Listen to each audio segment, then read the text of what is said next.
Hello à toutes et tous, ici Charlotte de chez MyFuture, que vous connaissez du coup j'imagine pour la plupart. Donc c'est votre plateforme de référence pour réfléchir à votre orientation, trouver un stage ou bien une alternance et je vais vous accompagner tout au long de ce live pour découvrir non pas un, mais 2 super métiers, enfin en tout cas 2 super professionnels de l'entreprise, Nespresso. J'allais dire MyFuture, mais non, Nespresso. Donc aujourd'hui, nous sommes en compagnie de Alice et Julien qui sont donc, tous les 2 respectivement responsable du parcours client B2C chez Nespresso. Alors, qu'est-ce que ça veut dire? Vas-y Alice, je te laisse démarrer. Honneur aux dames. Grande question. Bonjour à tous déjà, bien sûr. Pour ma part, moi, je suis donc responsable relations clients online. Donc mon rôle, c'est, tout simplement de s'assurer que, dès que quelqu'un nous pose une question, fait une réclamation, a une demande, interagit avec Nespresso sur les réseaux sociaux, il ait une réponse rapide et qualitative. Donc, rapide et efficace et que ce soit bien sûr en public, en privé, on détaillera juste après. Mais voilà, notre rôle, grosso modo, est d'assurer que tous les clients qui nous contactent soient parfaitement satisfaits, des échanges qu'ils ont pu avoir avec nous. Puis on creusera sur, toute la partie aussi, community manager et développement d'équipe, après, je pense. Donc tout plein de métiers là, parce que, tu as évoqué, plein de choses, en tout cas des métiers, de ce que j'ai compris quand même, du digital, numérique à distance, en ligne. On appellera ça comme on veut. En tout cas, c'est vrai que j'ai l'impression qu'il y a beaucoup de facettes. Donc merci beaucoup, merci pour cette description. Julien, est-ce que tu veux compléter ce que disait Alice? Je veux bien, oui, bonjour à tous déjà. Je veux bien compléter parce que Alice, elle représente fièrement une partie de mon équipe et de toutes les choses qu'on fait dans cette équipe-là, puisqu'en fait, on a du coup cette équipe qui, vous l'avez compris, est vraiment centrée sur la relation client réseaux sociaux. Donc, on répond à nos clients Nespresso sur les réseaux sociaux. Et j'ai la chance d'avoir aussi une autre équipe qui en plus est basée dans un autre endroit, parce que donc Alice et son équipe sont à Lyon et moi et le reste de mon équipe, on est à Paris. On a également du coup une équipe qui fait de la production de contenu. Donc en fait, Nespresso a différents canaux de vente. On vend nos cafés, nos machines aujourd'hui dans les boutiques, sur un site internet, dans des magasins qui revendent nos machines, Fnac, Darty, Boulanger, ce genre de magasins-là que vous devez tous connaître. Et en fait, donc, on fait des offres commerciales tout au fil de l'année, des promotions, etc. Et en fait, donc, mon équipe est chargée de produire les contenus, l'univers créatif, comment ces offres-là se matérialisent visuellement dans ces canaux de vente. Donc, c'est mon équipe qui produit ces contenus-là. Et du coup, on n'est pas seulement sur du digital, pour ouvrir un petit peu, parce qu'on parlait très digital avant. On produit également des choses physiques, des choses imprimées. Donc, on fait du print aussi à destination, voilà, des boutiques, par exemple, des grands supports imprimés qu'on peut voir dans les boutiques. C'est également mon équipe qui est derrière tout ça. Donc, j'ai la chance de gérer ces deux belles équipes-là qui représentent au total une grosse quinzaine de personnes. Merveilleux. Bon, en tout cas, c'est super varié et quand même pas mal. Vous avez plusieurs cordes à votre arc, si je puis me permettre. Donc, on va voir toutes ces différentes facettes un peu plus en détail après. Simplement, je souhaitais juste faire passer un message aux jeunes qui nous écoutent là, à tout notre merveilleux auditoire. Simplement pour vous dire, n'hésitez pas à bien vous nommer sur le chat. Donc, normalement, vous l'avez déjà fait. Mais n'hésitez pas à donner votre nom, comme ça on pourra faire remonter surtout toutes vos questions. Donc moi je suis là pour faire le pont entre vous et Alice et Julien de chez Nespresso, de faire remonter voilà toutes vos questions. Donc surtout n'hésitez pas, ils seront ravis de vous répondre, de vous donner voilà un petit peu plus de détails sur leur quotidien pour que vous puissiez découvrir voilà ces métiers qui sont très comme je disais très variés, très complets, très riches. Donc voilà, donc surtout tout au long du live, moi je suis là pour faire remonter toutes ces questions du chat. Donc, sans plus attendre, on va essayer voilà, de décortiquer un petit peu tout ce que vous nous avez raconté. Donc, je vais revenir d'abord sur la partie digitale, si ça vous convient, et notamment la partie réseaux sociaux.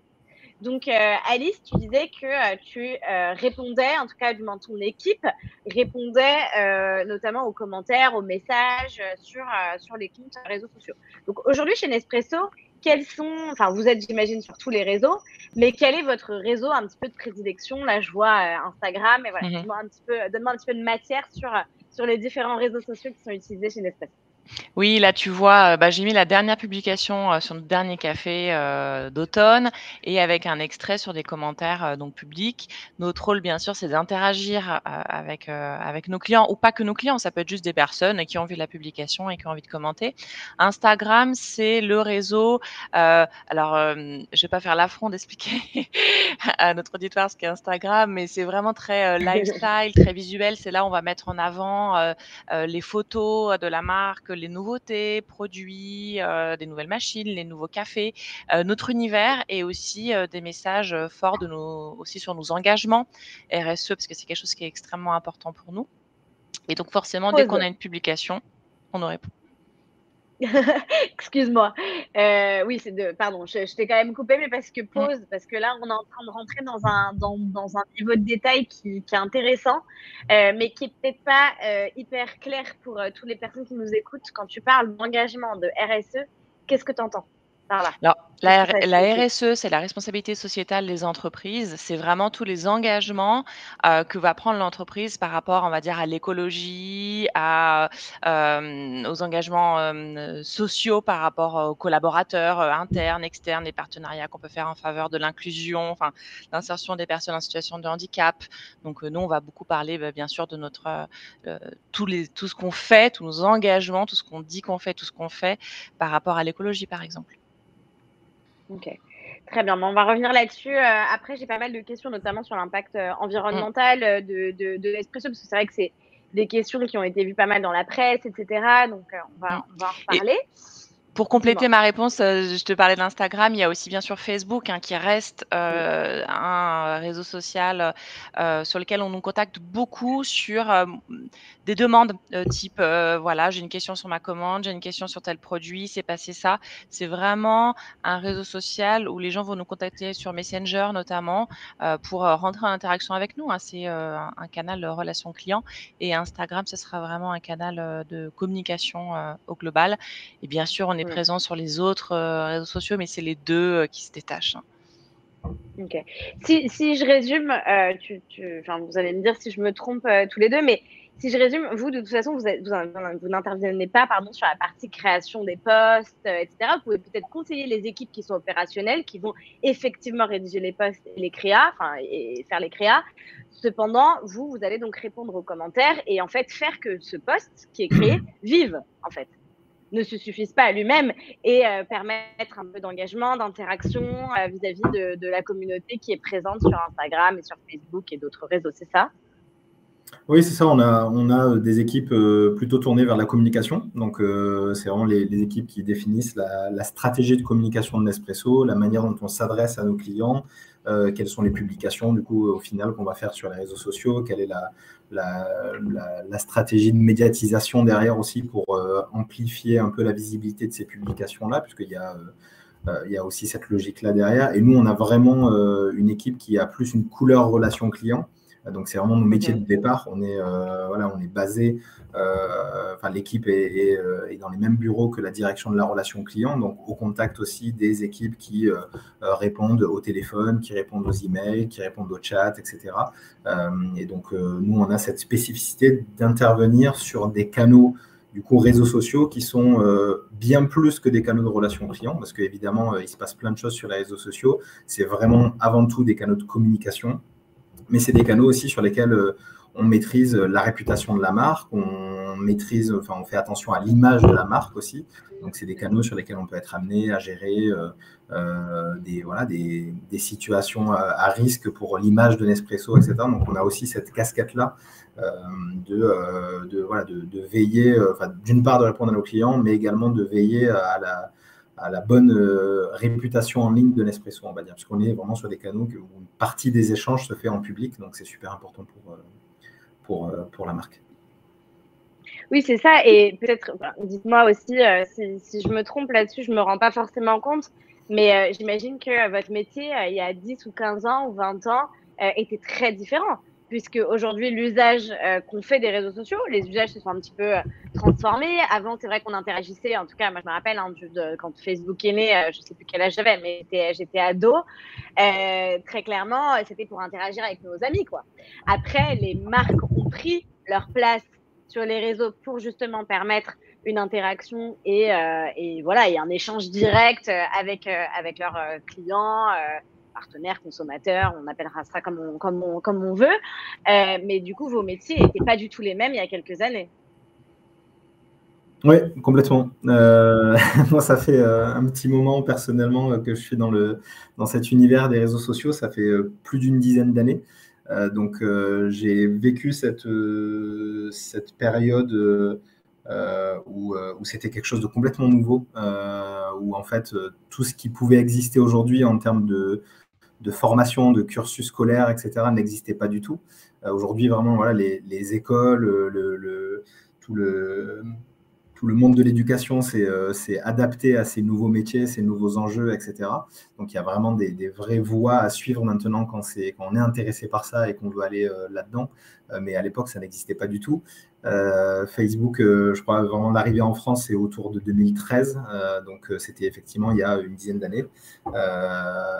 Et moi, j'ai eu la chance de commencer à mettre les mains là-dedans au moment où c'était encore assez confidentiel, donc c'était vraiment plus un terrain de jeu et d'expression un peu nouveau, donc c'était quelque chose d'inédit un peu à apprivoiser. C'était assez marrant. Enfin, on y reviendra peut-être après avec les différentes expériences qu'Alice et moi avons eu la chance d'avoir avant, mais oui, c'est quelque chose de... Puis c'est un milieu qui est assez passionnant et où il se passe plein de trucs, donc forcément on touche à plein de choses différentes. Bah, c'est ça, et puis il y a quand même une évolution sur les réseaux sociaux parce que je crois que Facebook est en 2004, on parlait de 2013 parce qu'en fait après le temps que les personnes vraiment l'apprivoisent et le transforment en fait, parce que c'est ça, avant partager des photos, voilà, c'était vraiment à échelle relativement réduite. Après on a commencé à interagir avec des gens qu'on ne connaissait pas et ensuite des marques, enfin bref, il y a eu pas mal d'évolutions des usages. Et aussi des types de posts qu'on pourrait trouver après avec la publicité aussi, la publicité sur Insta, sur Facebook, enfin bref.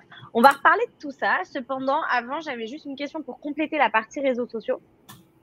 TikTok, vous êtes... Je ne connais pas. On ne sait pas ce que c'est.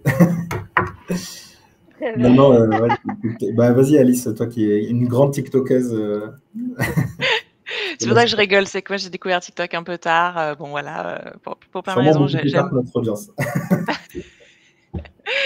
Et j'aime beaucoup ce réseau-là. Et j'imagine que ta question, c'est quid de TikTok et Nespresso, quoi, notre présence sur TikTok. Ça arrive, si tu veux. Nespresso, bien sûr, c'est une marque mondiale. Donc, on a un siège mondial qui a un compte TikTok, hein, que vous pouvez aller regarder, mais qui existe, qui vit, mais qui peut animer au niveau local. Quand je dis local, c'est nous, la France. Mais ça va changer. Là, c'est imminent. On va activer une campagne sur le marché français. Je vous dis pas sur quoi, ça c'est la surprise, mais sur notre compte TikTok global, mais au niveau français. On va faire en sorte de l'animer et du coup, forcément, on va gérer quelque chose de nouveau pour nous, c'est-à-dire ce que vont nous écrire les gens, c'est-à-dire les clients, les prospects, tout le monde mélangé sur TikTok avec forcément, ça va être un format qui est différent pour nous. Ce qu'on va nous écrire sur TikTok ne va pas être la même chose que ce qu'on peut nous écrire sur Instagram ou sur Facebook. Donc, c'est constante adaptation par rapport aux canaux qu'on utilise. Mais ouais, on a pris le temps, mais on arrive sur TikTok. Super. Oui, et puis l'interaction va être encore différente avec TikTok et les trends, etc. Enfin, ça va être différent. En tout cas, dans le chat, n'hésitez pas à nous faire savoir si voilà, vous avez des questions, notamment sur la création de ce compte TikTok. Bon, même si je sais que la campagne est confidentielle.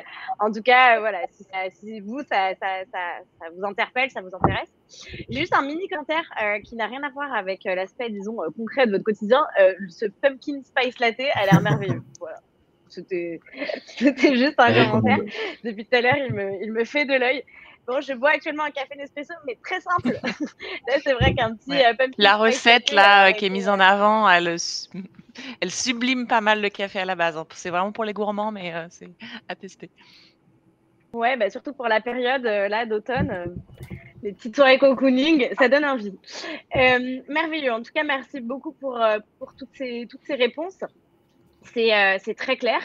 C'est très clair. Après, moi, je vais avoir une question qui peut paraître un petit peu naïve comme ça, mais est-ce que vous êtes, parce que tu parlais, Julien, du fait que parfois il y avait du concret et pas que du digital, quelque chose de vraiment présentiel. Est-ce que vous êtes parfois en contact avec vos clients, par exemple, directement en boutique? Est-ce que vous interagissez avec eux en réel, pardon.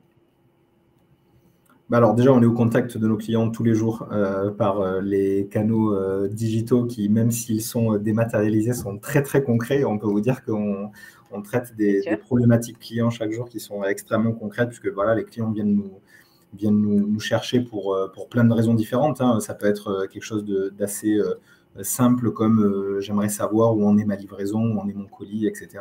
Et des choses un petit peu plus complexes où il y a un niveau vraiment d'accompagnement plus profond, plus fin à aller chercher, comme voilà, j'ai un problème technique avec ma machine, etc. Comment je peux faire? Donc là, il y a vraiment tout un tas de process après qu'on suit pour aider le client, pour lui permettre de continuer à consommer ses cafés favoris, etc. Donc voilà, déjà, cette partie, elle est méga, méga concrète et elle est super importante parce que ça joue évidemment sur la satisfaction de nos clients, sur leur fidélité à la marque, sur l'image qu'ils ont de Nespresso. Donc, c'est super important.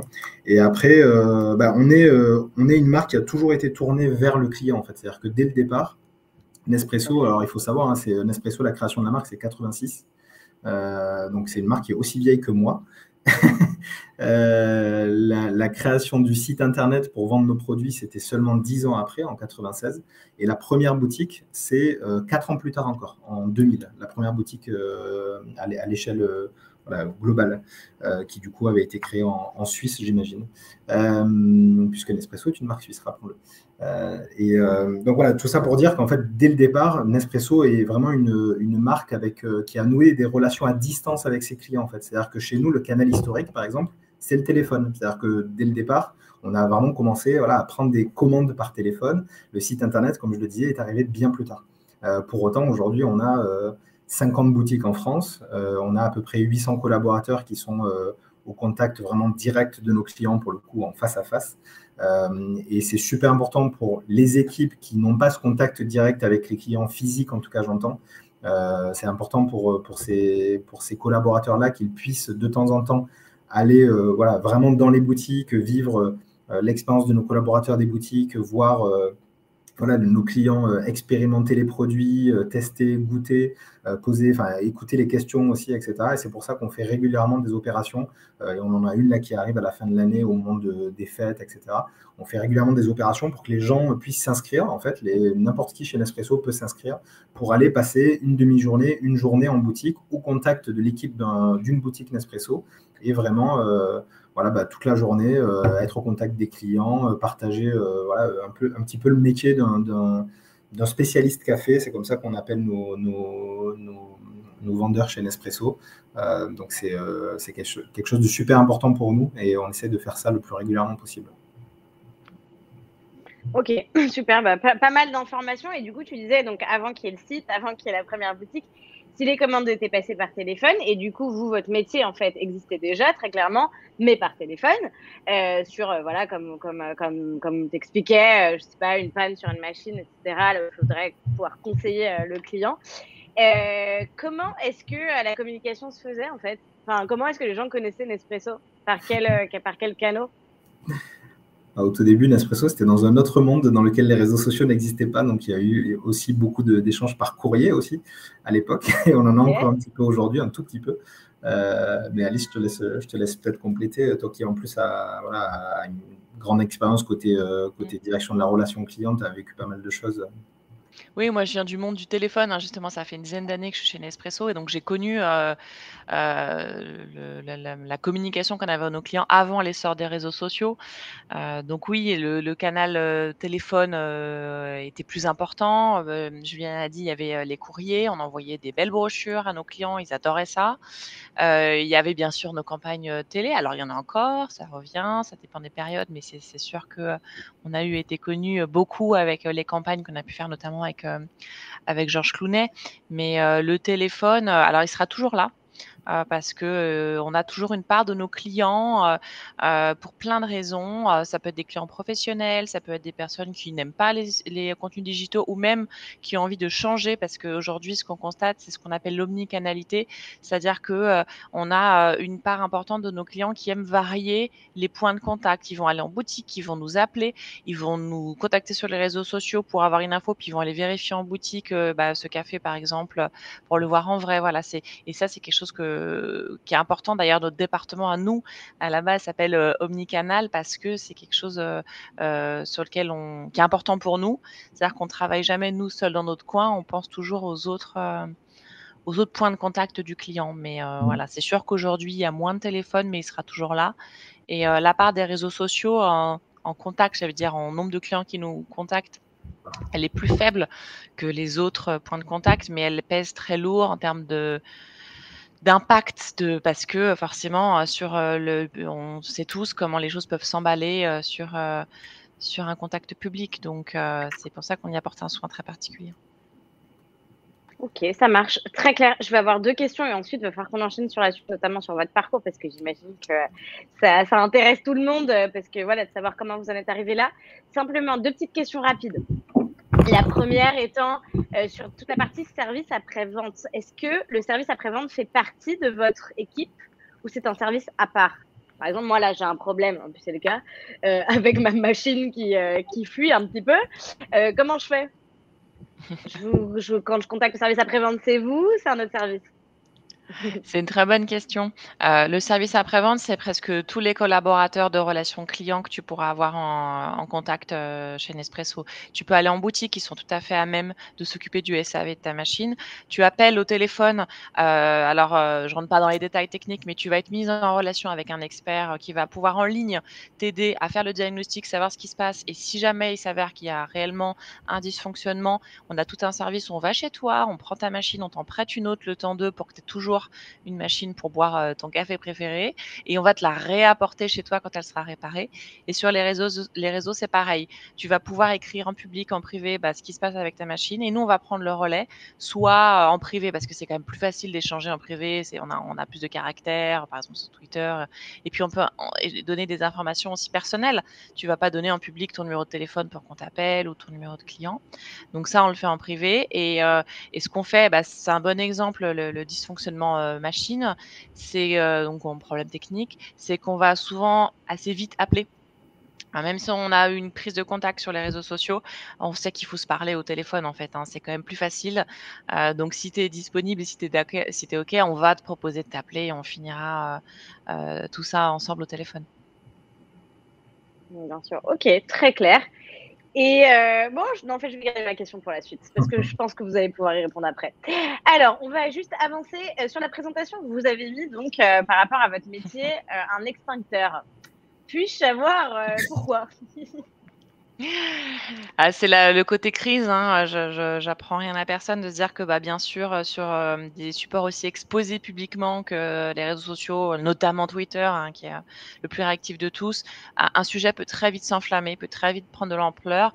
Donc, ça peut être crise ou bad buzz ou on peut mettre plein de termes, mais que ça soit propre à Nespresso ou pas du tout, D'ailleurs, nous, on peut être intégré dans un bad buzz, alors qu'on n'est pas du tout, fautif. Mais c'est ce qui est derrière, c'est que nous tous dans l'équipe, notre métier, c'est aussi de gérer ça, parce qu'il faut se coordonner avec d'autres services, avec d'autres experts de la gestion de crise, de la communication. Ça peut être parfois d'autres départements et il faut qu'on coordonne ça et c'est aussi notre rôle de coordonner, comment on va répondre, comment on va agir, qu'est-ce qu'on va dire, quelles informations on va communiquer, pour, gérer au plus vite parce que, bien sûr, on agit, on va pas fermer les yeux quand il se passe quelque chose.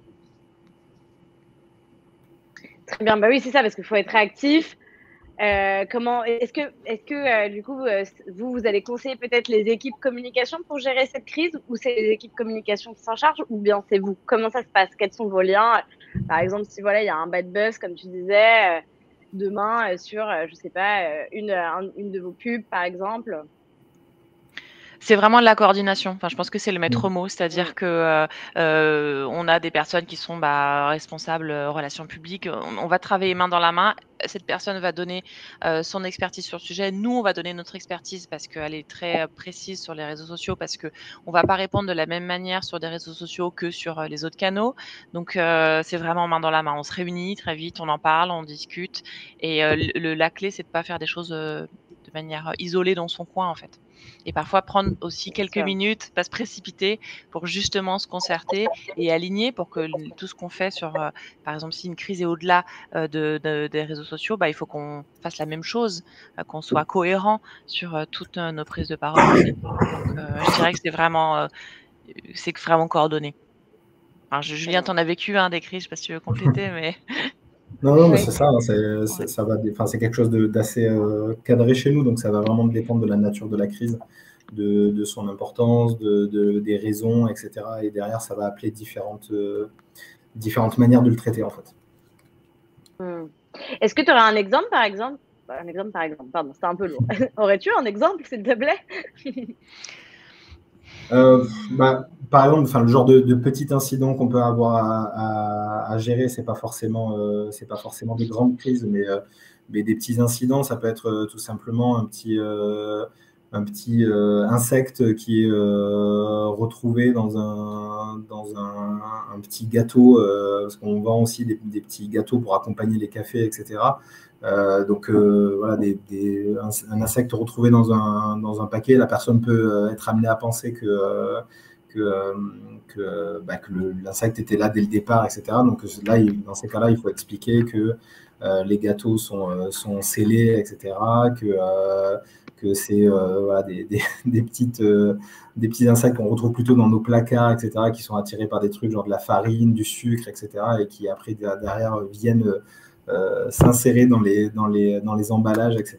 Donc voilà, bon, c'est le genre de petites choses à créer. C'est pas des grosses crises, ce genre d'exemple-là forcément, mais c'est le genre de petits incidents à gérer, quoi. Oui, mais c'est ça, il faut être réactif et puis surtout le maître mot, comme tu disais, Alice, aussi de patience, de prendre le temps, d'être voilà, de savoir être conciliant, compréhensif vis-à-vis du client. Enfin voilà, c'est des relations humaines, donc nécessairement on traite de l'humain, donc c'est que Mm. c'est compliqué quoi. exactement. C'est beaucoup d'écoute, Ce qui beaucoup peut paraître pas grave pour j'imagine. nous peut paraître très grave pour quelqu'un, donc il faut vraiment écouter et comprendre dans ce qui se passe dans toutes les étapes, quoi. Oui, c'est ça. Comprendre Tout ce à que vit fait. le client. Notre métier, il est quand même beaucoup basé sur l'empathie et sur l'écoute et sur la reformulation, etc. Donc forcément, c'est des choses qui sont super importantes si on veut bien répondre aux clients derrière, quoi. Mm, mm. Tout à fait. Ok, bon très clair, ça marche. C'était. Est-ce que là bon là je pense qu'on a déjà vu toute la Oui, partie. J'imagine que là vous voulez parler de la partie réseaux sociaux. Bon, on peut passer. on va peut-être pas revenir dessus. On peut passer ici. C'est un peu lié à ce qu'on C'est vient de dire, hein.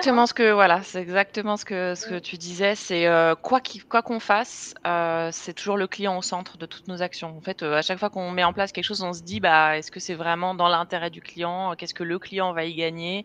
Et c'est ça qui va diriger toutes nos actions. Et on a la chance d'être dans une entreprise où c'est pas juste des paroles en l'air, c'est vraiment concret. C'est toujours le client qui est le dernier mot et qui est le plus important. Donc on l'a en tête.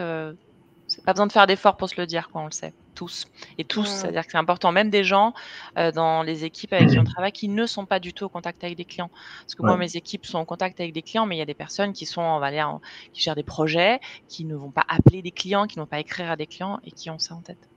Ouais. Ok. La population Oui, chez c'est nous qui ça. n'est pas exposée aux clients, elle est assez minoritaire en fait. Si on regarde bien entre les gens des boutiques, les gens de côté relations clients, les gens côté B2B du coup, pour les pros, qui sont en contact de tous les clients chez qui on place des machines Nespresso, etc. Enfin, si on additionne tout ça, on a quand même assez peu de fonctions et de métiers qui ne sont pas au contact avec des clients à un moment donné. Tout à fait. OK, ça marche. Non, mais c'est très clair et c'est vrai parce qu'on a déjà eu, certains de vos collègues en live. Moi, j'ai déjà animé, 2 lives ou 3 je crois avec des personnes chez Nespresso, 2. Et en effet, on se rend compte que même si c'était sur des métiers complètement différents, notamment je me rappelle de 2 responsables boutiques, c'était super intéressant. En fait, il y a tellement de choses en commun. Si finalement leur quotidien n'est pas le même que le vôtre, vraiment ce qui relie un petit peu tous les corps de métier chez Nespresso, c'est ça, c'est le client. Mais de toute façon, on le voit, hein, quand on rentre dans une boutique Nespresso, c'est quelque chose, c'est agréable. On se sent très accueilli. Et en effet, je pense que c'est important pour en plus une marque qui est liée quand même à un outil enfin un outil, c'est pas un outil, mais à un bien de consommation du quotidien, à savoir le café, quelque chose qui est nécessaire pour peut-être 90% de la planète.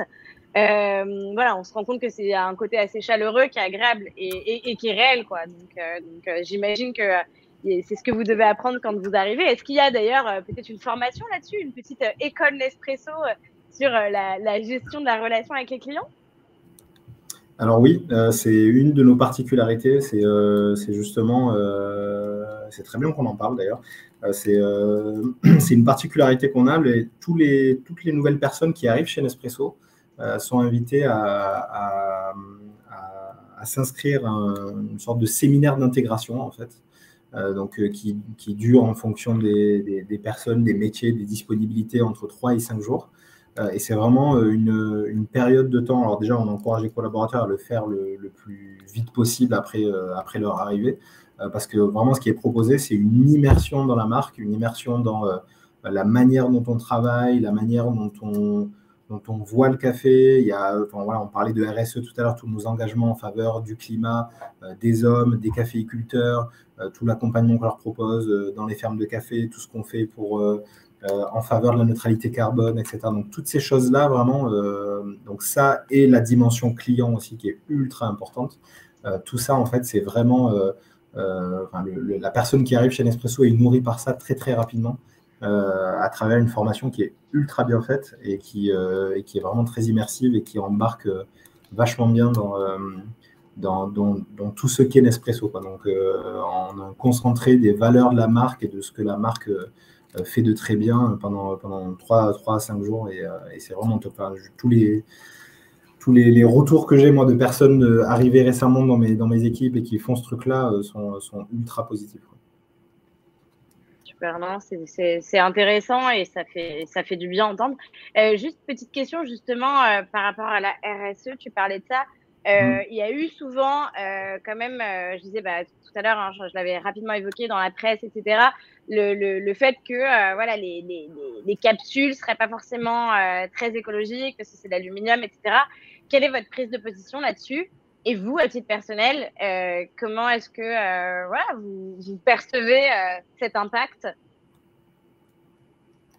En fait, il y a quelque chose d'assez contre-intuitif avec les capsules, parce que voilà, tu parlais d'aluminium, etc. Il y a ce côté usage unique en fait que les gens peuvent avoir en tête. Mais il y a quelque chose d'assez contre-intuitif, c'est qu'en fait, le système Nespresso, la manière dont ça fonctionne, avec du coup une machine qui permet de faire son café avec juste en appuyant sur un bouton, avec une dosette, etc. En fait, tout est fait en fait pour utiliser la juste dose à chaque fois. C'est-à-dire qu'en fait, la capsule dedans, elle contient la juste dose de café pour vous faire couler le café dont vous allez avoir envie.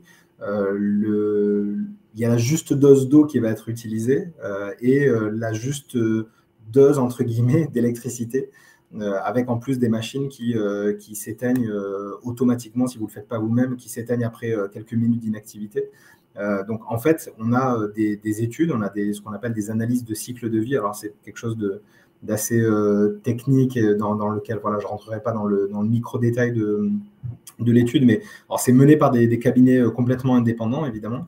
L'analyse de cycle de vie, ça regarde en fait toute la vie d'un produit, de sa production, et donc en l'occurrence là, puisqu'on se parle de café, ça remonte même jusqu'à la culture du café. Et donc ça prend absolument toutes les étapes de la vie du produit jusqu'à la consommation et jusqu'au recyclage. pour calculer l'impact carbone en fait. Et donc cette étude-là, qui a été menée par le cabinet Quantis, que vous pouvez trouver d'ailleurs, je pense, sur notre site Nespresso Agi, qui rassemble tous nos engagements. Cette étude-là montre en fait que le système Nespresso, avec ce système de capsules, ça génère moins de CO2 par tasse de café que d'autres systèmes de café, comme par exemple le café filtre. Parce que le café filtre, je ne sais pas si tout le monde a en tête comment ça se passe, mais voilà, on a une machine filtre, donc on met un petit peu au pif une dose de café moulu dedans, on met un petit peu au pif une dose, un certain volume d'eau aussi, et puis derrière, voilà, on fait couler le café, on se sert 1, 2, 3 tasses, etc. Et puis généralement, ce qui reste, ça part dans l'évier, quoi. Voilà, versus ça, par exemple, le système Nespresso, ça vous assure d'utiliser vraiment la juste dose de tout pour vous faire votre café. Et donc, au final, si on compare tout, voilà, vraiment sur des bases très égales qui permettent cette comparaison, on voit en fait que le système Nespresso, il est plutôt mieux disant. Mais comme je disais, c'est contre-intuitif parce que forcément, de prime abord, quand on voit la capsule comme ça, on se dit pas tout ça derrière, quoi. Et après, on peut citer aussi le fait que ça fait plus de 10 ans que Nespresso agit en faveur du recyclage des déchets en métallique, donc des petits déchets métalliques, puisque là aussi, c'est assez technique, mais en tout cas, pour traiter ces petits emballages métalliques-là, et on se parle de canettes, on se parle de tablettes de médicaments sur lesquelles il y a aussi voilà, cette pellicule d'aluminium, etc. Pour gérer toutes ces choses-là, il faut que dans les centres de tri où nos déchets du quotidien arrivent, il y ait des machines qui soient là pour permettre de faire ce tri et ce recyclage-là. Et Nespresso, en fait, ça fait 10 ans qu'on travaille avec les mairies, avec les collectivités territoriales, etc., pour permettre d'équiper les centres de tri. Et aujourd'hui, faire en sorte que tous ces petits emballages métalliques qui avant n'étaient pas recyclés, aujourd'hui le sont. Et aujourd'hui, en plus, on a voilà, notre réseau de boutiques, plein de points de retrait qui permettent de déposer les capsules usagées, etc. Donc, on a, je crois, 9 clients sur 10 aujourd'hui qui ont une solution de recyclage de leurs capsules à proximité. Donc, il y a énormément d'initiatives menées par la marque dans ce domaine-là, en tout cas. Ça marche. Bon, réponse très claire, très complète. On va donc enchaîner sur vos parcours respectifs. Donc là, je ne sais pas par lequel on commence. Je crois que c'est le mien. Qui est-ce? Est-ce que je me reconnais? Attends, je vérifie, c'est bien moi. Oui, je crois que c'est moi. Moi, je vais essayer d'aller assez vite. Je ne vais pas donner trop de détails pour laisser du temps. Moi, j'ai fait j'ai fait un bac ES, économique et social. Je pense que ça ne s'appelle plus comme ça aujourd'hui. Je ne saurais dire quel équivalent c'est. C'est un bac général. C'est le même pour tout le monde. C'est un tronc commun et ensuite on choisit nos spécialités. Voilà, très axé sur la partie économie. Voilà. Et tout le long du collège et du lycée, j'étais en section européenne où j'avais 2 LV1, anglais et espagnol, parce que j'avais cet attrait-là et que ça m'a permis de faire pas mal de voyages scolaires aussi en Espagne. À côté de ça, en activité, moi, je faisais pas mal de musique, notamment en orchestre, en groupe. Du coup, l'intérêt, c'était j'ai rencontré des amis que j'ai encore aujourd'hui grâce à ça. Donc, c'est l'activité extrascolaire qui permettait aussi d'avoir un groupe d'amis sous prétexte de jouer de la musique. C'était sympa. Après le bac, moi, je savais que j'avais envie d'aller sur quelque chose de très marketing, commerce. C'est un peu large, mais en même temps, c'est pas toujours évident à 17-18 ans de savoir précisément. En tout cas, moi, j'avais une vision assez large de ce que je voulais faire, avec peut-être une vision assez internationale par cet attrait pour les langues.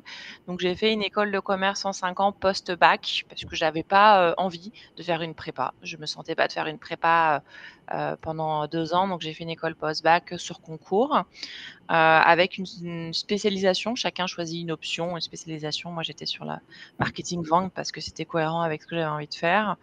Et en fait, toujours un peu en fil rouge, pourquoi le marketing-vente? Parce qu'il y a le client derrière.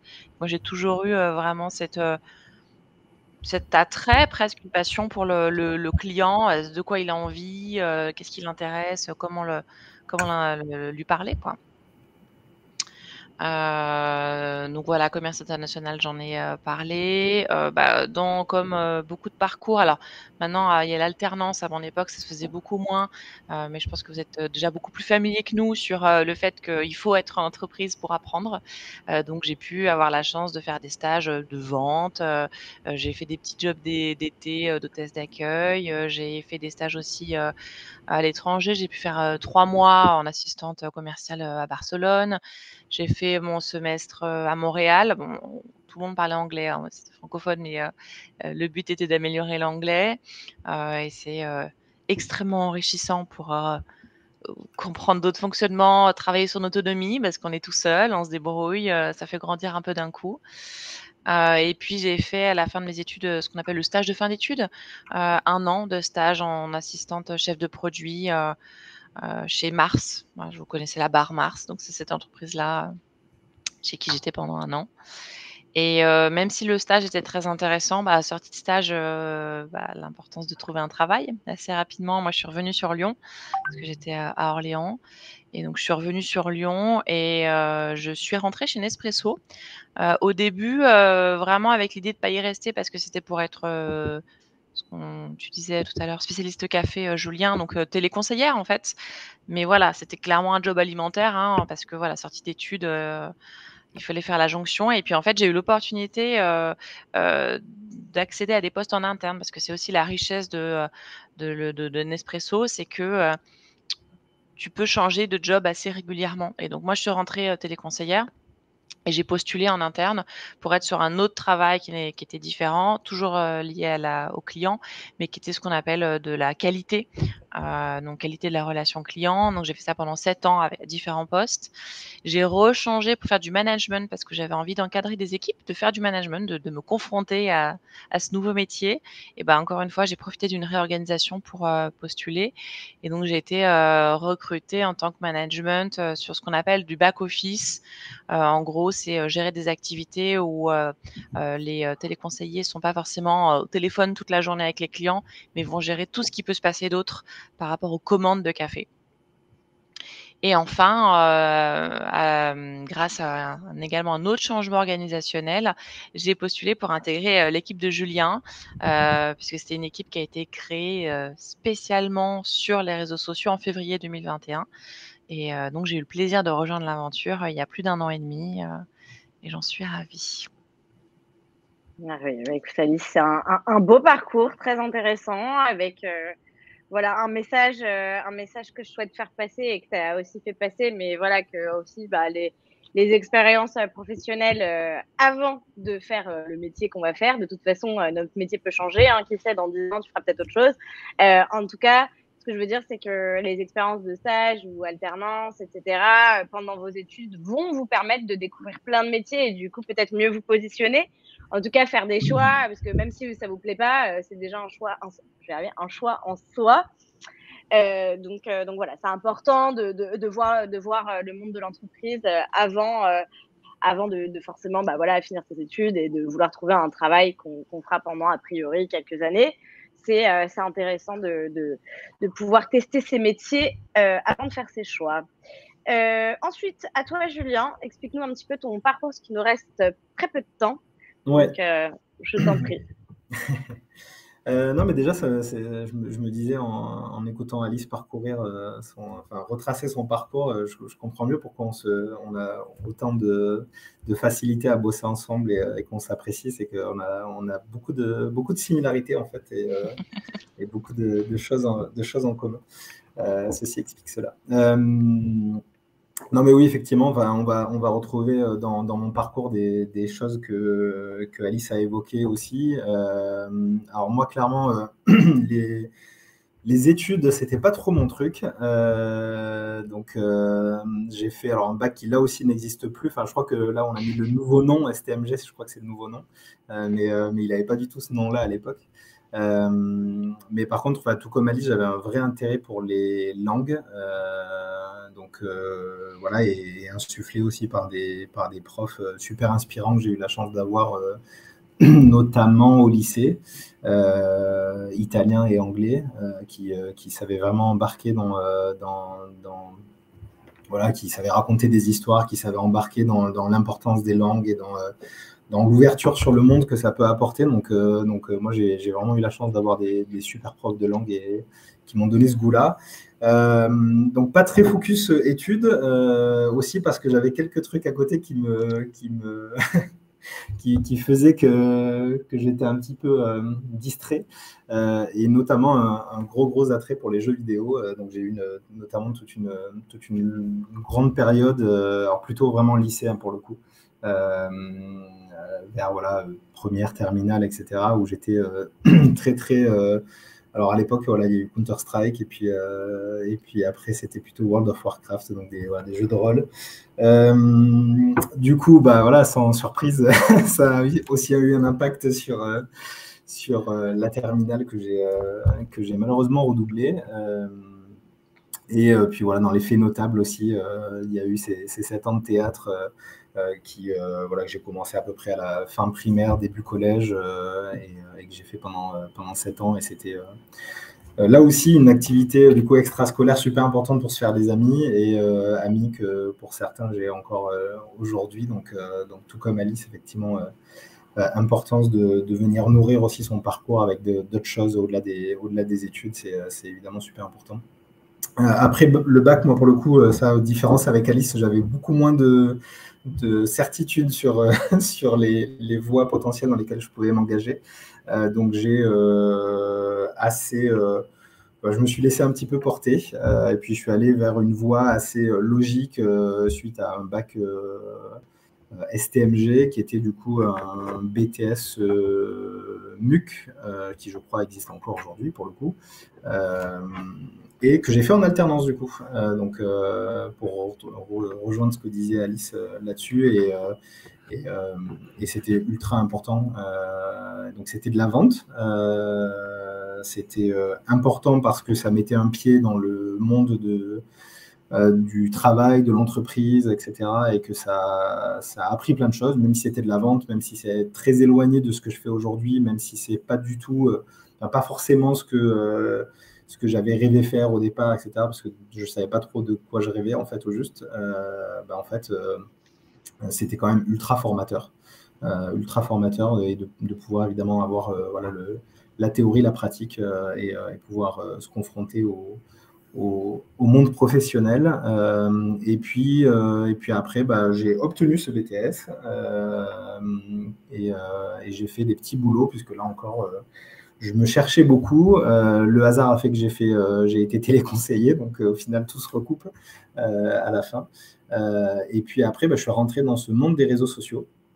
D'abord complètement par une opportunité, et Alice mentionnait aussi les opportunités qui se sont présentées à elle, et qu'elle a su saisir, et c'est super important de rester open, parce que des opportunités peuvent tomber, et il faut savoir les prendre effectivement. Et donc moi je suis rentré dans ce monde des réseaux sociaux d'abord sous l'angle plutôt start-up, puisqu'en fait j'ai rejoint une petite boîte qui éditait, qui créait des sites internet, et qui avait créé à l'époque, alors ça doit peut-être beaucoup moins vous parler maintenant, mais c'était très à la mode il y a peut-être...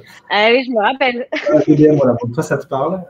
Je sais Oui, pas oui. l'audience, mais en tout cas, voilà, c'était... Donc VDM, on peut dire ce que ça veut dire, hein, c'est vide merde. Donc c'était un site sur lequel, qui existe encore, hein, mais un site sur lequel les gens étaient invités à venir raconter leurs galères du quotidien, donc toujours sous la même forme. Donc ça commençait par aujourd'hui, donc aujourd'hui, nanana, je racontais mon histoire, et je finissais par ces 3 lettres VDM. Et donc c'était très drôle, très décalé. Les gens racontaient leurs grosses galères et voilà, et des trucs plutôt marrants, tournés en dérision, etc. Donc un site vraiment humoristique. Et en fait, c'est important, juste quand on parle de cette expérience-là, de dire qu'en fait, les gens qui ont créé ce site-là, et qui du coup m'ont pris dans leur boîte, machin, c'était des gens que j'ai rencontrés dans l'univers des jeux vidéo, en fait. Donc c'est-à-dire que voilà, tout se recoupe aussi, et c'est pas parce qu'on a voilà, des activités extrascolaires qui parfois sont peut-être un peu trop envahissantes, etc., que ça n'a pas non plus, que c'est pas dénué d'intérêt pour la vie, l'apprentissage de la vie et les opportunités, etc. Parce que voilà, tout est possible et les opportunités, c'est parfois à des moments où on s'y attend pas et avec des personnes avec lesquelles on s'y attend pas non plus, quoi.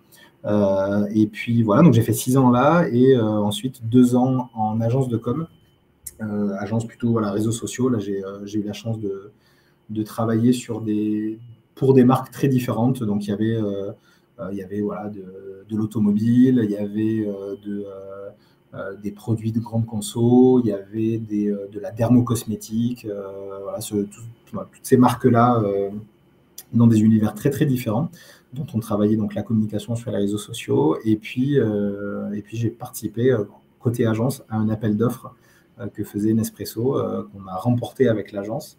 Donc, j'ai commencé à avoir Nespresso en tant que client. Et puis, la personne qui était mon contact chez Nespresso est partie de Nespresso et m'a laissé son poste. Donc, je suis passé côté Nespresso ensuite. Voilà. Ok, super. Bon, en gros, le message, c'est vraiment garder contact, quoi. Que ce soit dans toutes les activités extrascolaires, comme tu disais, et dans tous vos jobs. Et c'est vrai qu'en agence, quand tu travailles en agence, c'est quand même très souvent le cas de passer côté client à un moment pour diverses raisons. Donc super. Bon, merci beaucoup pour vos parcours. On va conclure juste sur ce petit point qui me semble intéressant pour voilà, clôturer un peu tous nos dires sur les 2 choses que vous préférez dans votre métier et les 2 choses que vous aimez moins, ou inversement. Moi, j'avais mis la part humaine, on en a déjà parlé, tu en as parlé aussi, c'est important que ce soit le client, que ce soit les collaborateurs. En tant que manager, forcément, il vaut mieux aimer l'humain, parce que c'est une part importante et voilà. Et même, voilà, quand on a des journées compliquées, parce qu'il peut arriver, hein, qu'il y ait des galères ou autres, il y a toujours l'humain qui est là et qui rebooste. Et le fait, voilà, moi, ma plus belle victoire en tant que manager, c'est de voir des personnes de mon équipe qui évoluent, qui vont progresser, qui vont même changer d'équipe, c'est pas grave, mais qui vont là où elles ont envie d'aller. Et la nouveauté, le changement, voilà, moi j'ai changé de métier, enfin de poste quasiment tous les 3 ans. Et même dans le métier là où je suis, je vois quand je regarde en 1 an et demi tout ce qui s'est passé, les nouveautés. Au début, moi j'avais une équipe, ils étaient juste conseillers clientèle, maintenant ils sont community manager. On a rencontré plein de gens de par le réseau de Julien. Enfin voilà, je pourrais parler longtemps, mais c'est le fait que ça change. Et bien sûr, avec les réseaux sociaux, il vaut mieux aimer la nouveauté et le changement parce que il se passe beaucoup de choses. Super. Et toi, Julien, du coup, un petit mot pour la fin parce qu'on doit clôturer. Non, voilà, pareil qu'Alice, ce côté développement d'équipe est super important. Et puis je trouve qu'on est dans une équipe où la bienveillance est vraiment là et installe un climat de travail super positif et super encourageant qui aide à se libérer, à se dépasser, etc. Donc c'est super important et c'est un message qu'on peut passer à notre audience, c'est que vous êtes encore un petit peu loin de cet univers du travail, etc. Mais on sait que ce sera important pour vous quand vous y entrerez d'être dans des univers de travail bienveillants et veiller à ce que ce soit le cas parce que ça l'est pas toujours, mais c'est super important aujourd'hui. Le travail, on y passe beaucoup de temps dans la journée. C'est une part significative du quotidien quand on est vieux comme nous. et c'est important que voilà, peut-être pas. On n'aime pas toujours 100% de ce qu'on fait, mais c'est important de toujours le faire dans un cadre de travail positif et encourageant, inclusif, bienveillant, etc. Donc, soyez ultra attentifs à ça et voilà, et vous vous porterez mieux. Super, c'était une belle conclusion. Merci beaucoup Alice et Julien. Merci à tout le monde de nous avoir écoutés. En tout cas, j'espère que ça vous a plu. N'hésitez pas, cet après-midi, il y a un autre live à 15h pour découvrir un métier qui est complètement différent, le métier de photographe. Voilà, donc affaire à suivre. Je pense que ça va être un live également très intéressant sur un autre corps de métier et j'espère que ça vous plaira aussi. En tout cas, je vous souhaite une très bonne journée et à très bientôt. Bonne journée à tous. Merci à tous. Bonne journée. Ciao.